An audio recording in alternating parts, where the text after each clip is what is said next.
भैया, मैंने सुना है कि रिजर्व बैंक के गवर्नर ने पिछली बार रेपो रेट में 50 बेसिस पॉइंट की कमी की थी। सब कहते हैं कि जिसके कारण मार्केट में सुधार होगा, लोन ईएमआई भी कम हो जाएगी। आखिर ये रेट कट होता क्या है, मुझे ये जानना है। बहन, तुम्हें ये जानने के लिए पहले ये जानना होगा कि बैंक काम कैसे करता है। आखिर क्यों? क्योंकि ये सब आपस में एक दूसरे से संबंधित हैं।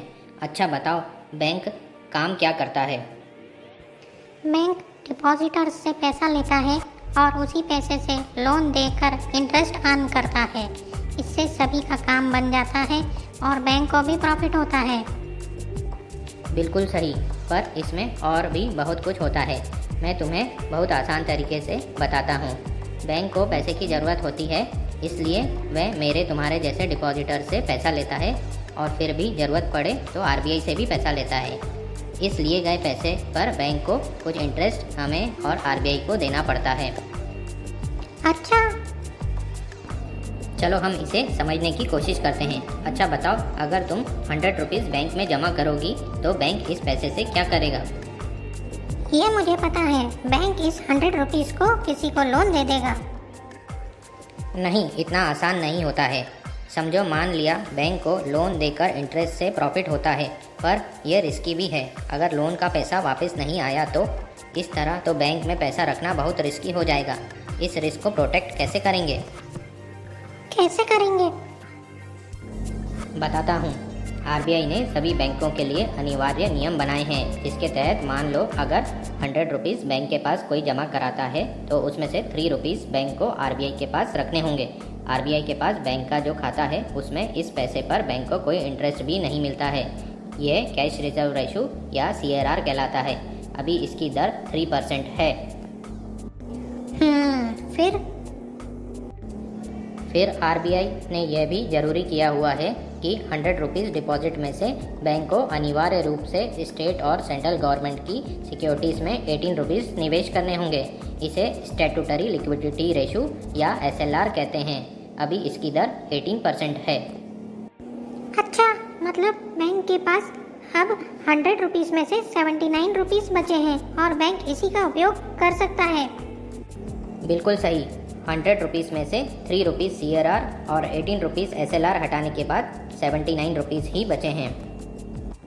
मगर आपने बताया था कि बैंक आरबीआई से भी पैसा लेता है। उसके लिए बैंक कितना इंटरेस्ट देता है? अभी इसकी दर 4% है। इस दर के हिसाब से बैंक आरबीआई से लिए गए पैसों पर इंटरेस्ट देता है। इसे रेपो रेट कहते हैं। क्या फिक्स डिपॉजिट के रेट पर रेपो रेट का असर पड़ता है? बिल्कुल पड़ता है। अगर बैंक आरबीआई से 4% पर पैसा लेगा तो डिपॉजिटर को बहुत ज़्यादा इंटरेस्ट कैसे देगा? इसलिए ज़्यादातर बैंक ने FD के रेट पर इंटरेस्ट कम कर दिए हैं।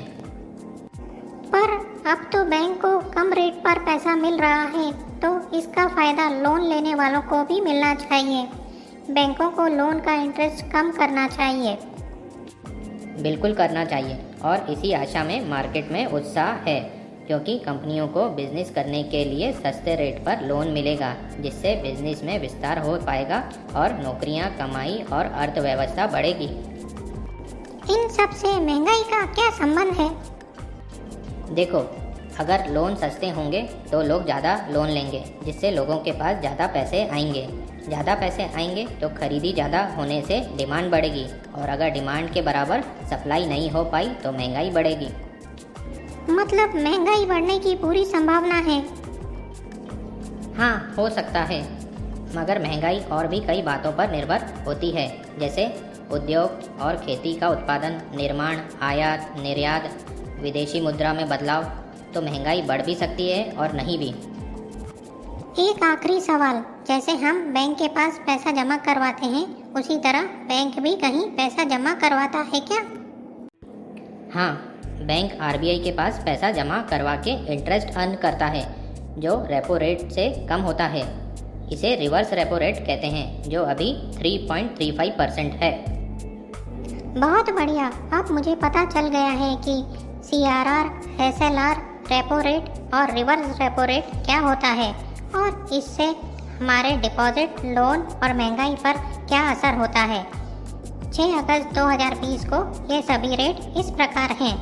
CRR 3%, SLR 18%, repo rate 4%, reverse repo rate 3.35%, bank rate 4.25%। बहुत अच्छा। ये जानकारी अच्छी लगी हो तो चैनल को सब्सक्राइब कीजिए और ये वीडियो दोस्तों को भेजिए।